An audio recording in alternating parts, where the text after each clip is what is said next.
Halo teman-teman, kembali lagi bersama saya William Basri. Dan di video kali ini seperti judulnya ya, kita akan membalas DM dari teman-teman kita dan membalas komentar di YouTube. Mungkin nanti ada pertanyaan-pertanyaan kita bahas bersama ya. Kenapa sih saya jadikan konten? Karena memang sudah 1 minggu lebih teman-teman, saya tuh udah jarang banget balas DM dan balas komentar. Itu dikarenakan memang ya lagi banyak pekerjaan lah. Dan juga komputer saya rusak teman-teman, motherboardnya rusak ya, mouse-nya, keyboard semua kontak-kontak. Jadi alhasil kemarin diskusi, pikir-pikir saya gantilah yang baru. Meskipun ini belum sempurna, tapi at least saya sudah bisa mengerjakan video, sudah bisa buat video, sudah bisa aktif kembali di YouTube. Jadi saya terima kasih banget untuk teman-teman yang sudah mensupport saya. Dan saya mau minta maaf banget kalau saya masih punya banyak kekurangan ya. Dan di video kali ini ya saya akan melakukan apa yang biasa saya lakukan lah. Saya akan membalas komentar teman-teman atas pertanyaan teman-teman. Mungkin ini langsung saja saya ke tampilan komputer ya.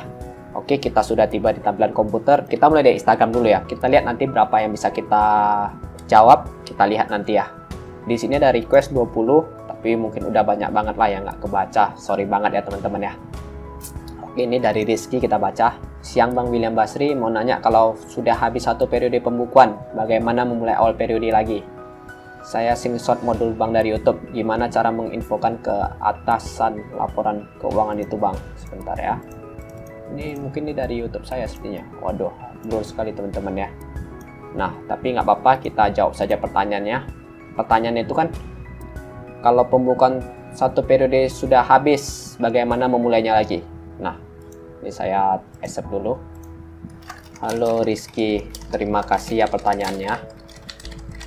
Nah, di sini teman-teman, kita asumsikan bahwa pembukuan kita itu kan 1 periode, sudah habis. Pertanyaannya itu bagaimana memulainya lagi, kan itu kan. Sebenarnya untuk konten ini saya sudah mau menyusunnya di pembukaan online shop, tapi memang belum selesai, jadi nggak apa-apa, ini saya jelaskan sedikit dulu sistematikanya.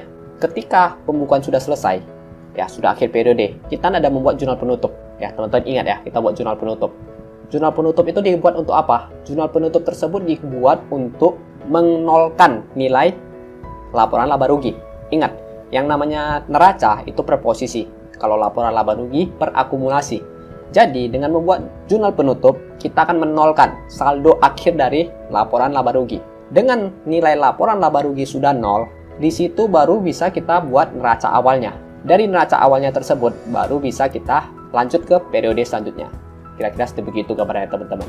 Teman-teman sudah punya gambaran belum?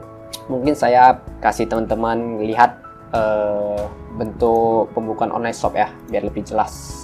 Nah, ini adalah pembukaan online shop yang telah saya kerjakan teman-teman, yang ada di video saya. Nah, teman-teman bisa lihat, ini adalah jurnal penutupnya. Ya, jurnal penutup ini dibuat untuk menolkan saldo dari laporan laba rugi. Teman-teman bisa lihat, nih laporan laba rugi nih, ini saldonya ini kita nolkan. Ini sebelum penutup ya. Maka setelah kita buat jurnal penutup, kita posting ke buku besar lagi di sini, yaitu sudah 0 teman-teman. Nah, ini penjualan 0, retur 0 dan lain sebagainya. Ini nanti teman-teman bisa lihat di pembukaan online shop ya. Di sini ini adalah contoh neraca saldo dan laporan keuangan setelah penutupan. Hanya tersisa neraca awal. Dari neraca awal inilah teman-teman lanjut ke pembukaan periode selanjutnya. Oke. Jadi di sini saya jawab Rizky. Untuk memulai pembukuan periode awal, Rizky kan ada membuat jurnal penutup. Jurnal penutup tersebut digunakan untuk menolkan saldo laporan laba rugi, di mana saldo laporan laba rugi kan bersifat akumulasi. Maka ketika Rizky sudah menyusun jurnal penutup dan sudah mempostingnya ke buku besar, seharusnya laporan laba rugi sudah 0. Dan buku besar tersebut diposting kembali ke neraca saldo hingga menyusun neraca awal. Apabila sudah ada neraca awal, maka sudah bisa melanjutkan pembukuan periode baru ya. Begitu ya kira-kira Rizky. Nah, ini mungkin teman-teman nanti masih bingung, nggak apa-apa. Saya pun kalau menjelaskannya itu agak bingung juga ya. Karena memang ini gimana bilangnya ya. Karena kita nggak ada kasusnya gitu. Ini hanya pertanyaan saja, saya nggak bisa contohkan. Tapi nggak apa-apa, nanti di pembukaan online shop mungkin akan saya jelaskan lebih detail lagi. Bagaimana cara memulai pembukuan barunya. Intinya itu setelah jurnal penutup dibuat, ya diposting ke buku besar, diposting ke neraca saldo, dan neraca saldo dipindahkan ke neraca, maka nanti akan tersusun neraca awal. Neraca awal itulah awal mula kita buat pembukuan baru lagi. Sama ibaratnya seperti kalau kita mau mulai pembukaan yang baru berdiri ya, usaha baru berdiri. Kan kita buat tuh kas pada modal. Misalnya penyetoran modal. Ya udah sama, berarti kan neraca awalnya itu kan kas berapa, modal berapa. Intinya itu setiap pembukuan tuh harus ada neraca awal. Dengan adanya neraca awal kita bisa menyusun pembukuannya ya. Kalau nggak ada neraca awal pasti susah. Gitu teman-teman ya. Ini mungkin sudah dapat gambarannya. Kita dapat satu kasus. Jumarhi21. Oke, ini ada pertanyaan. Halo Jumar NHY21. Dan ini adalah fotonya teman-teman. Sebentar.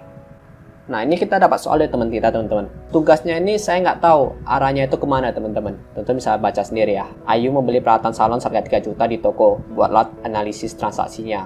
Ini saya nggak tahu apakah disuruh buat jurnal atau buat persamaan dasar. Terus yang nomor 2, kas 550.000, piutang 1 juta, perlengkapan 850.000, modal 1.700.000. Hitunglah balance akuntansi ya. Kalau kita buat jurnalnya ini harus nggak beres teman-teman. Ya, dimana aktiva dengan pasifah, harta sama hutang tambah modal, kas, piutang tambah perlengkapan itu sudah 2 jutaan, modalnya cuma 1.700.000. Saya kurang tahu maksud soalnya nih bagaimana. Kalau teman-teman tahu boleh komentar. Tapi nomor 1, kalau memang disuruh buat jurnalnya mungkin kita masih bisa lah. Ini peralatan pada kas ya. Jadi saya mungkin jawab untuk Jumarhi. Untuk pertanyaan ini apakah disuruh buat jurnalnya? Karena untuk soal nomor 2 harusnya tidak balance. Untuk soal nomor 1, jika mau dibuat jurnalnya maka peralatan 3 juta di debit, pada kas 3 juta di kredit. Kenapa ini? Jawabannya karena kan dia membeli peralatan. Kalau membeli kan berarti peralatannya bertambah. Terus kan kalau membeli kan dia itu bayar uang ya. Jadi kasnya berkurang di kredit. Untuk nomor 2 saya kurang tahu teman-teman. Ya nanti baru kita balas lagi, kita cek dulu yang lain lagi. Ini dari Itkejem. Hai bang, aku udah nonton video abang di YouTube. Makasih abang, sangat bermanfaat ilmunya. Aku kesini mau nanyain abang, ngerekam layar pakai aplikasi apa nih? Makasih bang, maaf mengganggu. Nah untuk teman-teman yang nanya, saya pakai aplikasi apa buat ngerekam ini teman-teman. Saya kasih teman-teman lihat. Ini adalah aplikasi Streamlab. Nah ini saya tekan ini langsung berubah ke tampilan saya. Dan kalau saya tekan ini menjadi tampilan komputer. Ini adalah Streamlab. Di sini lagi rekaman. Saya balas ke ini. Halo I2DKJM. Terima kasih ya pertanyaannya. Saya pakai aplikasi Streamlab ya. Oke. Ini saya sudah jawab lagi. Meskipun pertanyaannya tidak berhubungan dengan akuntansi, nggak apa-apa, tetap saya jawab pertanyaannya teman-teman ya. Assalamualaikum kak, maaf mengganggu sebelumnya. Mau tanya nih, aku kan lulus SMA terus ambil akuntansi D3 buat kuliahnya. Nah jurusan itu akuntansi perpajakan. Aku mau tanya subbab materi apa sih yang harus aku kuasai kak, biar nggak loading aja nanti pas masuknya. Oke, jadi ini langsung saja saya jawab teman-teman. Halo Aldi, terima kasih ya pertanyaannya. Untuk materi akuntansi harusnya sih setiap jurusan sama saja. Pasti Aulia akan mempelajari terkait dasar akuntansi, akuntansi menengah, hingga akuntansi biaya. Namun yang paling penting adalah dasarnya. Karena jika dasar akuntansi kita kuat, maka harusnya tidak akan ada masalah di materi lanjutannya. Nah ini sangat penting teman-teman ya, saya share kepada teman-teman ya. Saya dulu kuliah juga gitu kok. Saya dulu kuliah itu belajar semuanya, tapi ya tetap saja kalau dasar akuntansi kita sudah kuat, itu ya harusnya sih nggak ada masalah lagi. Dan teman-teman, ini Aulia ini kan dia tuh akuntansi perpajakan ya. Otomatis fokusnya itu kan di perpajakan. Tentu ilmu pajak itu harus update. Dan untuk Aulia sering-sering baca peraturan pajak ya. Aulia kan jurusan perpajakan. Ilmu pajaknya harus update. Jadi ini sekedar informasi juga. Kalau namanya pajak itu kan selalu berubah ya. Jadi kalau kita memang terjun ke dunia pajak, aturan pajak itu harus update teman-teman. Itu sih yang penting. Kenapa? Karena misalnya nih, saya hari ini kuliah. 4 tahun ke depan itu peraturannya pasti berubah. Jadi kalau saya hari ini kuliah pun nggak saya update, ya ilmu saya itu nggak berlaku lagi. Karena peraturan itu sudah berubah, sudah update teman-teman. Oke teman-teman, mungkin sudah cukup ya kita ke YouTube lah ya. Nah, untuk yang tidak bersifat pertanyaan mungkin saya cuma like saja teman-teman ya. Capwork review. Kak, standar akuntansi di perusahaan kakak Basri waktu itu apa dulu? Dulu pada saat saya bekerja itu sih nggak ada standar-standarnya. Maksudnya nggak ada pakai SAK atau gimana. Itu kan soalnya perusahaan kecil ya.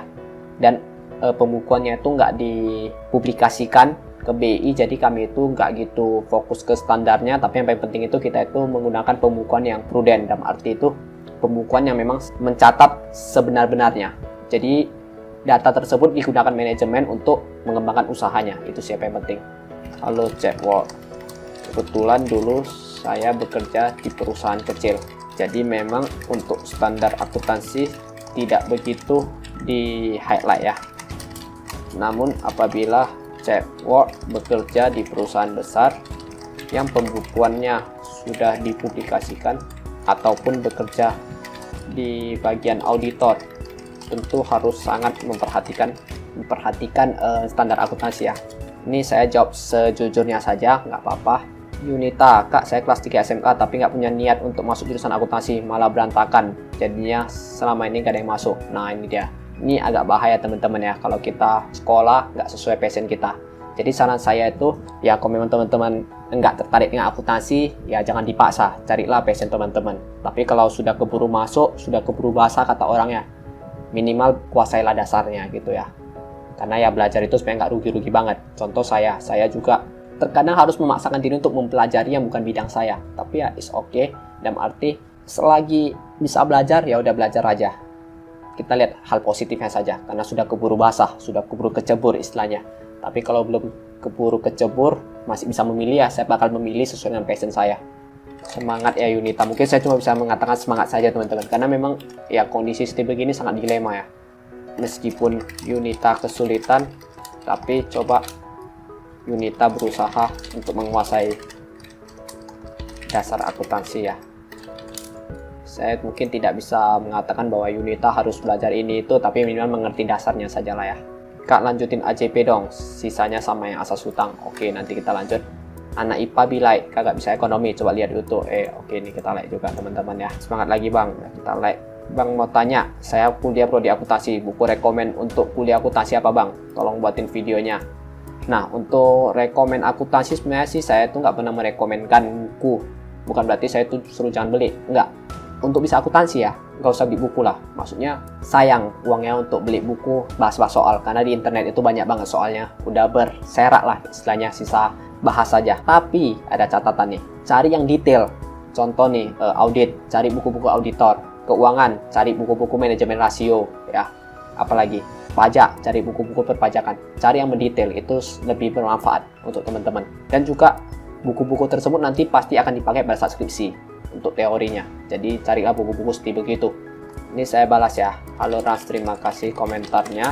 Dasar akuntansi seharusnya sih Rans cukup mencari informasi di internet ya, karena sudah cukup lengkap. Namun untuk ilmu spesifik, Rans bisa melihat buku dari pengarang Kasmir, Sutrisno, Sawir. Sebenarnya semua buku bagus dan memiliki ilmunya. Coba ke perpustakaan dulu. Jika sudah dapat yang sesuai dengan bidang Rans, maka bisa dibeli ya. Nah, ini juga bisa saya sarankan sebuah ilmu di sini ya. Maksudnya supaya kita itu tidak salah beli buku, ya alangkah lebih baik kita ke perpustakaan kampus dulu, kita lihat dulu ada nggak buku yang bagus. Kalau ada baru kita catat, baru kita beli. Itu juga saran saya sih. Dalam arti saya juga nggak mau teman-teman itu terlalu boros gitu ya, terlalu boros. Ya ada uang beli buku padahal bukunya belum tentu kebaca, ilmunya belum kepake. Bukan berarti saya itu menyarankan jangan beli buku, enggak. Tapi kalau saya sendiri sih, saya itu biasa ke perpustakaan dulu, saya baca dulu, kalau dapat yang bagus pasti saya beli. Oke lah teman-teman. Oh ini yang terakhir lah, ini yang terakhir ya. Nilu Putu Oktawindari. Lalu kalau jika akuntansi tidak akurat, apakah mempengaruhi kinerja perusahaan? Halo Okta, terima kasih ya pertanyaannya. Ini pertanyaan bagus ya. Kalau akuntansi tidak akurat, apakah mempengaruhi kinerja perusahaan? Tentu ya Okta, pasti ya. Ini akan berimpact pada kesalahan pengambilan keputusan. Nanti dikiranya, oh duit saya masih banyak nih, cash flow saya bagus, supaya ada anjlok kan. Dibeli pula mesin, alhasil ternyata salah. Ya udah perusahaannya bakal dapat bencana gitu ya, dapat snowballing effect dan lain sebagainya. Dan mungkin itulah teman-teman ya, masih banyak banget DM yang nggak sempat saya balas, masih banyak banget komentarnya. Nanti saya balas sendirilah di sini, mungkin nggak ada bentuk video karena videonya terlalu panjang teman-teman. Mungkin itu dulu teman-teman video dari saya, dan udah kepanjangan juga. Terima kasih yang nonton dan sampai jumpa di video selanjutnya. Dadah.